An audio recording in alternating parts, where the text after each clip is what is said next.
Hello viewers, आज हम बात करेंगे लेबर पेन्स के बारे में।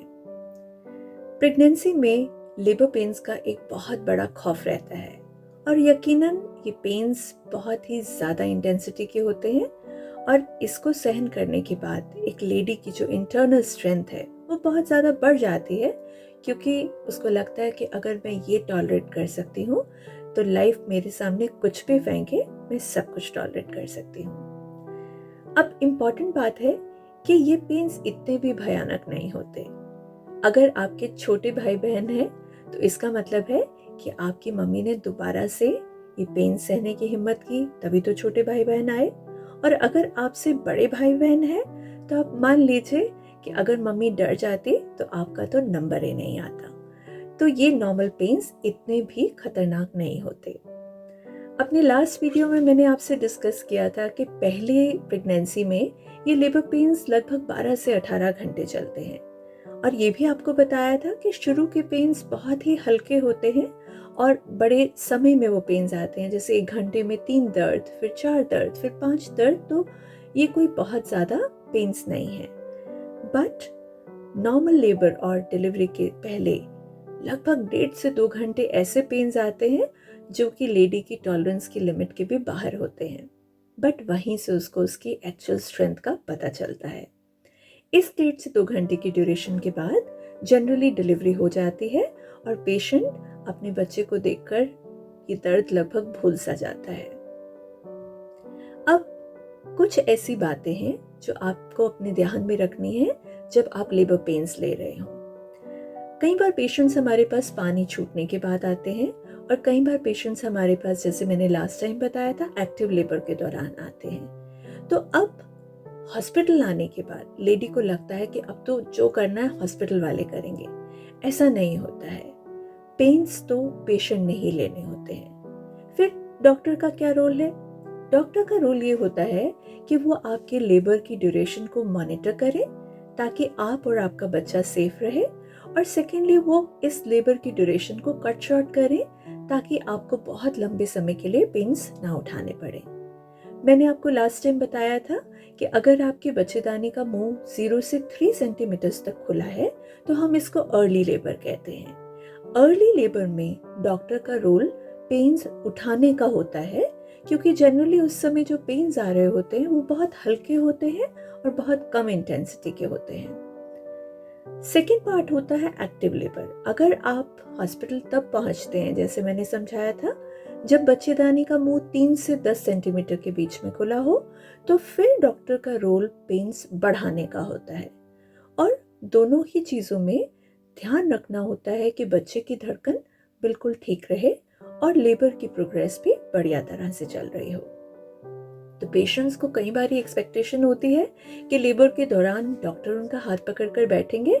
ऐसा नहीं होता और ऐसा करना भी नहीं होता, क्योंकि अगर डॉक्टर आपके पास बैठा होगा तो जब आपको तेज पेन्स आएंगे आप उनके पीछे पड़ जाते हैं नॉर्मली भी कि प्लीज़ हमारा सिजेरियन कर दीजिए, हम नॉर्मल पेन्स नहीं लेंगे।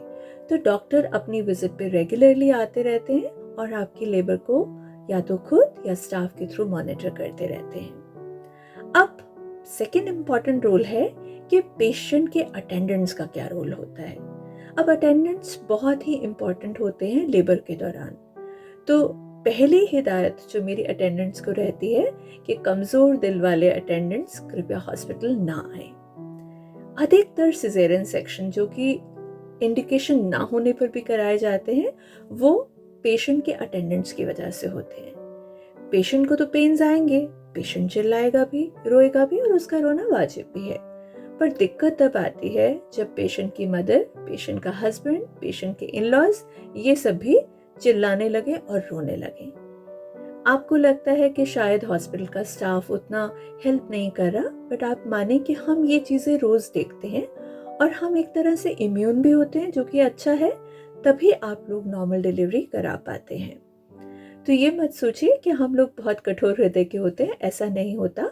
We just try to give you support in a way जिसमें आप लोग नॉर्मल डिलीवरी करा सकें।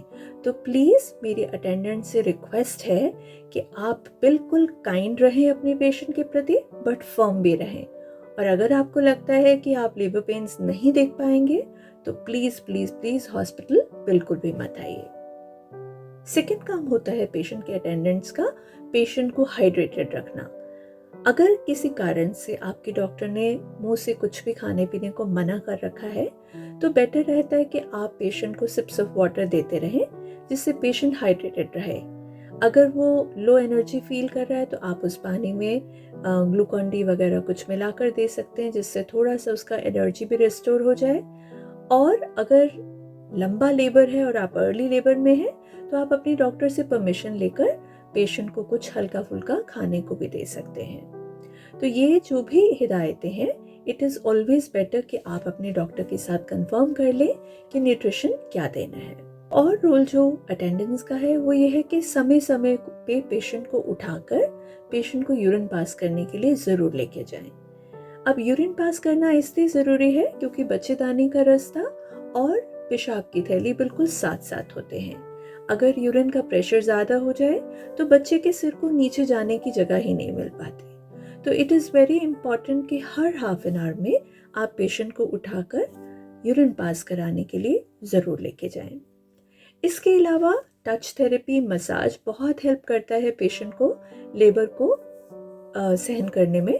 आप स्पेशली जो बैक का एरिया है, पेशेंट को बहुत ज़्यादा बैक में भी पेन रहता है, तो आप पेशेंट की बैक को मसाज करें।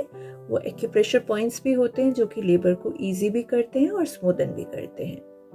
इसके अलावा एंकल्स के इनर साइड पे 4 इंच ऊपर अगर आप प्रेशर दें तो वो भी कुछ ऐसे एक्यूप्रेशर पॉइंट्स हैं जिससे लेबर थोड़ा सा इजी हो जाता है। अब अटेंडेंट्स ने क्या नहीं करना होता। मैं कई बार देखती हूँ कि अटेंडेंट्स समय से पहले पेशेंट को पुश करने के लिए या जोर लगाने के लिए मोटिवेट करना शुरू कर देते हैं। तो बिल्कुल भी ऐसा नहीं करें, क्योंकि अगर बच्चेदानी का मुंह ना खुला हो और आप पेशेंट को पुश करने के लिए मोटिवेट करते हैं तो ऐसे में कई बार नीचे सर्वाइकल टीयर्स आ जाते हैं, बच्चेदानी का मुंह सूज जाता है। बच्चे के सिर पे भी आप देखते हैं कई बार बच्चे के सिर का आकार बिल्कुल चेंज हो जाता है, तो कैपुट नाम की स्वेलिंग बच्चे के सिर पे हो जाती है। तो डिलीवरी के समय अगर बच्चेदानी का मुंह सूज जाए तो डिलीवरी भी कई बार डिफिकल्ट हो सकती है। तो अटेंडेंट्स को ध्यान देना है कि वो अपने दिल को बिल्कुल स्ट्रांग रखें, किसी भी हालत में डॉक्टर्स के पीछे नहीं पड़े। और थर्डली ध्यान रखें कि पेशेंट का न्यूट्रिशन, हाइड्रेशन बिल्कुल मेंटेन रहे, फ्रीक्वेंट यूरिनेशन होता रहे और कोई भी ऐसा काम नहीं करें जो कि लेबर को और भी डिफिकल्ट बना सकता है। अब ये तो बात हुई डॉक्टर का क्या रोल है, अटेंडेंस का क्या रोल है। अब पेशेंट क्या कर सकता है अपने लेबर को इजी बनाने के लिए। अब पेशेंट की लेबर को इजी बनाने का सबसे इम्पॉर्टेंट ढंग है कि वो अपनी मेंटल स्टेट यानी कि मनोस्थिति को बिल्कुल स्ट्रांग रखे। सबसे पहले पेशेंट ट्रूली मोटिवेटेड होना चाहिए कि मैं ये बच्चा अगर पॉसिबल हो सका तो नॉर्मली ही पैदा करना चाहूंगी। अब मैंने आपको बताया कि कुदरत बहुत मेहरबान है, लगातार पेन्स नहीं देती। पेन्स की भी 2 फेजेस होते हैं, एक कंट्रैक्शन, एक रिलैक्सेशन। तो मैं आपको छोटे छोटे 2 मूल मंत्र दूंगी कि आपने ये दोनों फेजेस कैसे निकालने हैं। सबसे पहले take 1 pen at a time.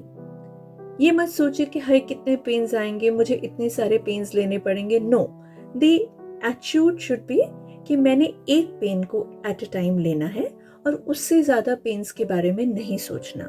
तो जब आप 1 पेन एट अ टाइम लेते हैं तो आप मेंटली हर पेन को लेकर फिनिश ऑफ करते हैं और पूरे प्रोसेस को एक तरह से व्यू नहीं करते। तो पहला मंत्र जो आपने ध्यान रखना है वो है कि take 1 pen at a time. Second, अब मैंने कहा कि 2 फेजेस हैं, तो कंट्रैक्शन के फेज में आपने क्या करना होता है। कंट्रैक्शन के फेज में आपने 2 चीजें करनी होती हैं। नंबर 1, चिल्लाना रोना नहीं होता, पूरा एनर्जी, पूरा ध्यान इस बात पे फोकस करें कि आपकी यूट्रस का माउथ खुल रहा है, सर्विक्स खुल रही है, और विजुअलाइजेशन टेक्निक यूज करें कि नीचे बच्चे के काले काले बाल नजर आ रहे हैं और रास्ता धीरे धीरे धीरे करके 10 सेंटीमीटर तक खुल गया है। तो पहली चीज जो आपने करनी है वो है कॉन्ट्रैक्शन में विजुअलाइजेशन टेक्निक का इस्तेमाल करना, जिसमें आप अपने सर्विक्स के मुंह को खुलता हुआ महसूस करें और बच्चे का सिर नीचे से विजुलाइज करें कि वो नीचे की तरफ आ रहा है। मैंने ये टेक्निक अपने बहुत सारे पेशेंट्स में यूज़ की है और इस विजुलाइजेशन से I have seen so many times they are able to cut short the duration of labour. Second चीज़, आपने कॉन्ट्रैक्शन के समय मैं देखती हूँ पेशेंट्स हाय माँ हाय ये सब कुछ कर रहे होते हैं, तो आप अपना ध्यान फोकस करके प्रार्थना करें कि हे भगवान मेरा प्रोसेस ईजी करें। तो कॉन्ट्रैक्शन में दो चीज़ें, विजुलाइजेशन एंड प्रेयर। प्रेयर ये कि हे परमात्मा मेरा रास्ता आसान करें और मेरे लिए हर पेन को यूटिलाइज करें।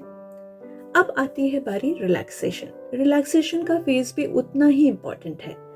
आप सोचिए पेन के दौरान बेबी घुट रहा होता है, उसका ऑक्सीजन सप्लाई भी कम हो जाता है।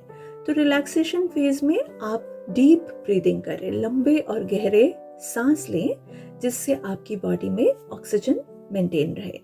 अधिकतर लेडीज जो पेन में घबरा जाती हैं वो इसलिए होता है क्योंकि उनकी मसल्स में लैक्टिक एसिड जमा हो जाता है और वो पेन की इंटेंसिटी को और भी बढ़ा देता है। तो अगर आप डीप ब्रीदिंग करते हैं तो मसल्स की ऑक्सीजनेशन कंप्लीट रहती है, बेबी की ऑक्सीजन सप्लाई अच्छी रहती है और आप लेबर को बहुत ही आसानी से सस्टेन कर पाएंगे।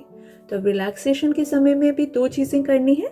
नंबर 1 आपने डीप ब्रीदिंग करनी है और नंबर 2 आपने ये भगवान से प्रार्थना करनी है कि हे मेरे परमात्मा मुझे अगला दर्द सहने की शक्ति दीजिए। तो 1 pen at a time, contraction में विजुलाइजेशन एंड प्रेयर, रिलैक्सेशन में डीप ब्रीदिंग एंड प्रेयर। अगर आप 1 बाय 1 ये पेन इस तरह से लेते जाएंगे तो मैं आपको प्रॉमिस करती हूँ कि आपका लेबर का एक्सपीरियंस लेस पेनफुल और ज़्यादा इजी रहेगा। तो अब लास्ट स्टेज आती है जब आपको बेबी को पुश आउट करना होता है। तो बेबी को पुश आउट करने से पहले आपको कैसे पता चलेगा कि बेबी नीचे आ चुका है? पेशेंट को फील होता है कि उसको पॉटी आने जैसी सेंसेशन हो रही है, क्योंकि बच्चे का सिर जब बिल्कुल नीचे पहुंच जाता है तो वो एनस के अराउंड इरिटेशन करता है, रेक्टम में इरिटेशन करता है, जिससे पेशेंट को लगता है कि शायद उसको स्टूल्स पास करने हो। तो जैसे ही आपको ऐसी सेंसेशन आए तो आप अपने अटेंडेंट्स को बताएं, जो कि फटाफट से स्टाफ को अलर्ट करेंगे कि पेशेंट को प्रेशर की सेंसेशन फील हो रही है।